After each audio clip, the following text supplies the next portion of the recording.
Hello, my name's Cara. I'm based in the Scholes Aberdeen office. I've recently just been promoted to manager following the pass of my chartered accountant's qualification. I'm primarily in audit. I also do some general accounts preparation for charity, limited companies and sole traders. Kind of pick up any VAT queries and VAT returns, as well as some general bookkeeping. So diverse workload always comes my way.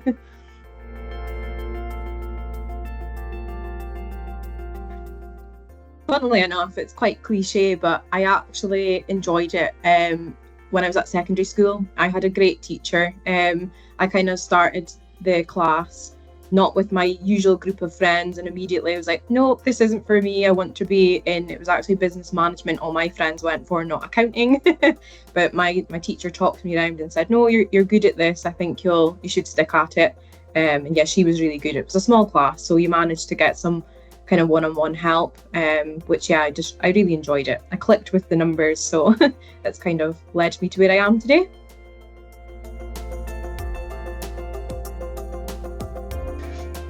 So I'd actually started with another training firm in Aberdeen, and it just wasn't quite the right fit. The workload and things was unmanageable. I wasn't getting through my exams.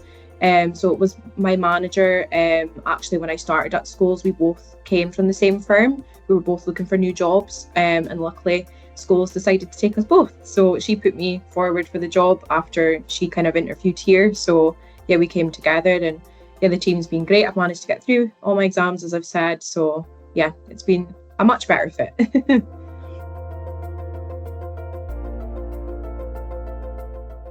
So yeah, I worked for one of the big four previously before I went back to studying in the tax department doing administration work.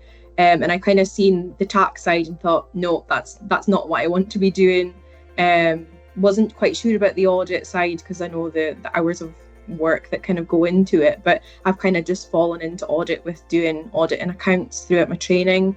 But I do enjoy auditing. Most jobs don't ever go to plan, so it can be frustrating.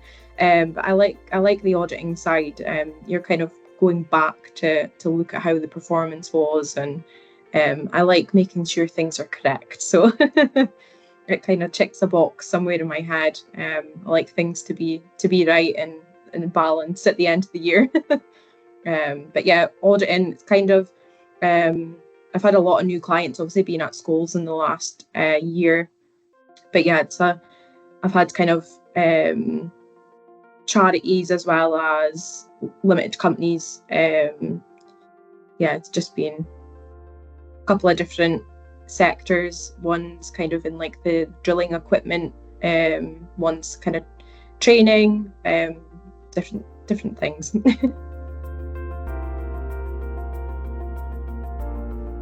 Yeah, so it's actually a lot of the work can be done remotely. So I've actually only been on site kind of maybe a day or so at a time for audit. Kind of gone of the days of being chucked in a room somewhere for weeks at a time. Luckily, with everything kind of going electronic, they're able to give us access remotely to their systems or like their cloud accounting software or whatever it might be. So going out to clients is great though, to kind of get that interaction and put some faces to names, and it's not just email back and forward. But yeah, I'm not out on site a huge amount. So, but it is enjoyable. I've kind of done stock takes as part of the auditing or like the physical verification side. So going around and scaring all the employees and making sure that they're who they say they are for payroll kind of testing.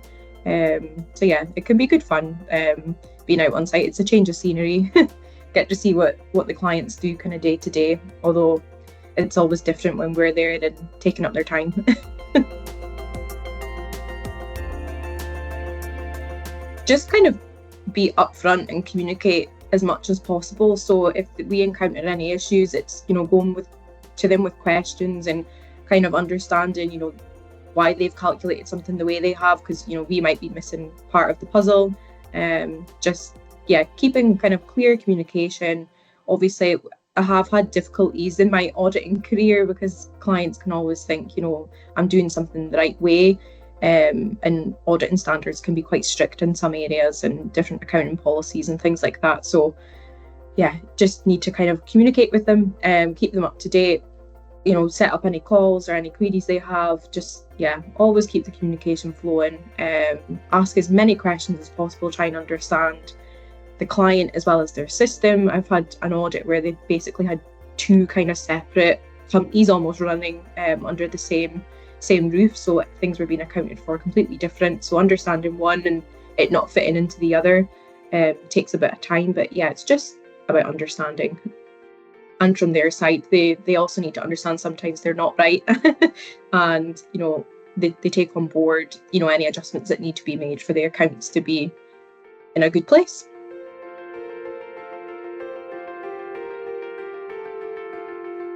So it's probably not as advanced as you might think. A lot of the kind of audit data analytics software and things like that can be used and has come in with like the use of AI and things like that over the years, like more recently, is better fit for really, really large clients, which local to Aberdeen and kind of surrounding areas, we don't have clients of that size. So we can't rely on a lot of their controls. It's a lot of substantive testing. So that's where like you pick quite a large sample, say, of purchase invoices and check, right from the start, right to the end. So it is still probably a bit of the old school manual testing. We've recently, I think it was just when I joined Scholes in January last year, they swapped from paper audit files to my working papers. So we use audit software for doing our files. Nothing's printed anymore, and handwritten schedules. So that is quite modern. But apart from that, we just use Excel or like Microsoft Office, Word for file notes and things like that. Obviously, emails for emailing clients. But yeah, all of our testing is done in Excel workbooks. So I quite like a pivot table. That's kind of as advanced as it goes, or like if functions and stuff like that. If you get a whole heap of data from a client for stock and things, you can do some Excel formula to simplify it a little bit. But yeah, there's not anything magic for technology yet. It's still kind of the basics.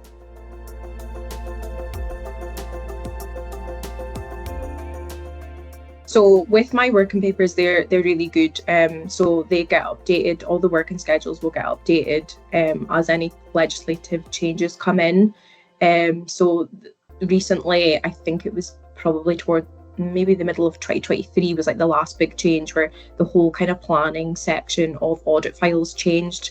We also have like more kind of control information to gather from the client. So there was a big change to one of the standards where we need to understand like the inherent risk controls. So doing like a risk assessment and following through with that throughout the work, doing the kind of walkthrough testing of the control system, and gathering a bit more on like the general IT controls of the client. So things like that have changed over the years. Obviously, without everything going electronic, we need to understand, who has access to the online banking system, who can authorize payments, is their system backed up kind of off-site somewhere remotely in the cloud, and that kind of things. It does feed into like the financial side as well as the kind of day-to-day running of the business. So yeah, we just keep up to date with kind of our own CPD training that we need to do as being part of our different memberships, whether it's ICAS or ACCA.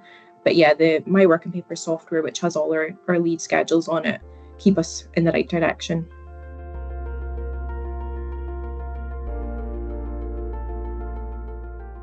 It's been a long journey getting through the exams, and obviously, as I say, with being at a previous firm, not everywhere works for you. So if someone's thinking about it, I would say, as everyone says, it is worth it in the end. Just get through the exams, try and find a firm that's the right size for you, where you can get the right support. Ask as many questions as you can, as stupid as you might think they are. Everyone's willing to help, and everyone starts from the bottom somewhere. So you're not expected to know everything or do everything. There's some, like, I don't click with tax. There's too many rules. I do a marginal amount of tax, but I don't click with it. I prefer the audit side. There's some people that prefer only, sole trader, payroll, whatever it might be. Just find what you enjoy and what clicks would be my best advice.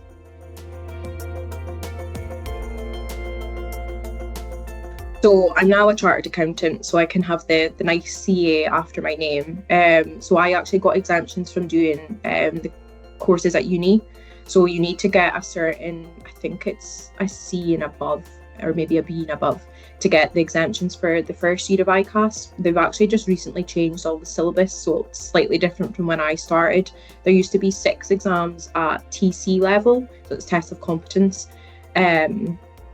So I started at the TPS level, so the second stage, which is the test of professional skills. So it's in 2 blocks. So there's 4 exams, plus there's like a coursework in between that they added for data risk and technology.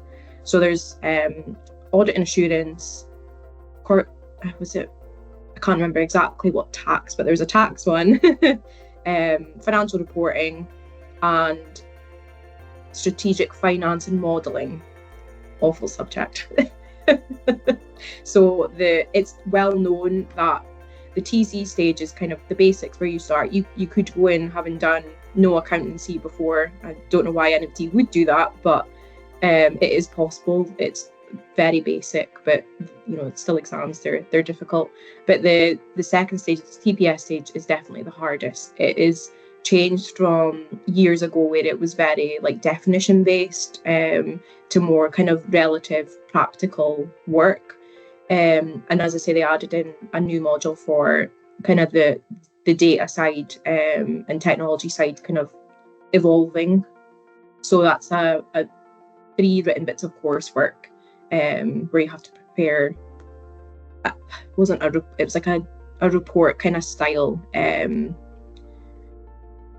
based on a case study. So that was that. And then the final stage recently has changed from, it was TPE, where it was like your final case study that you would have in the morning, and then they would throw something else at you in the afternoon, slightly change the case, and you'd have to rewrite your report. And there was an ethics exam as well. So it's similar to that now. The one I sat, it's now called integration. It's just the first year of them doing this new syllabus. Where you got part of the case study the weekend before the exam. So you kind of knew what industry you were in, who you were, whether you were manager, recently qualified, whatever it might have been. And you could do a little bit of research and a bit of analysis on some of the information that they gave you. Then you had to write a report on that with an ethics element. And then, we had a separate ethics exam as well, where you had to apply kind of the theories attached to them and support why you would do what you were doing, and give the different kind of outcomes to the ethical problems that were in the case study. And that's it. You also have to do, I think it's 450 days of relevant practical experience, and you have to keep a logbook over that time. So they do encourage you. It used to be kind of encouraged to do it yearly. Again, they've changed that they want it maximum kind of updated every 3 months. So you have to get that signed off by your counselling members. So for me, that was Ryan once I joined Scholes, and they just have to approve, you're doing the work that you say that you're doing. I went for the specialised audit qualification, so there was slightly more detail to put in there, and like there was a set amount of audit days that I had to meet in those 3 years as well. So yeah.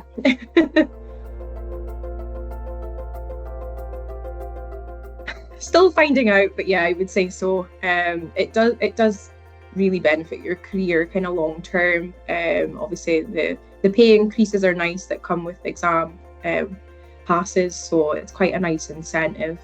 But I would say it's worth it. It's quite tough, I worked full time before. I actually was studying at college in my evenings part-time, doing a HNC. So I went back to do a HND, which got me into 3rd year at uni. So I was at uni for 2 years, and then you have 2 years of exams after that. So it's been a long journey, but it's definitely worth it. It's difficult because a lot of people qualify by experience rather than doing the exams. I don't feel like all of a sudden, just because I've passed my exams, my job has changed drastically. I still know the information I knew 6 months ago when I was doing the exams. So it's difficult to say, but I think it is worth having. It's an honour to be a chartered accountant and be a part of the institute. So I think just being like part of the team, even though we're in different offices, I'm always on the phone to Ryan, just pick up the phone for any queries. I'm happy to help anyone. So I've got a couple, well, maybe one of the girls from Edinburgh coming up to help me with one of the audits later this year. So yeah, I think just the team working is really good. We're just kind of one big team, although we're split across different offices. So that's nice. No one's Fantastic. ever kind of too far away or too busy to help.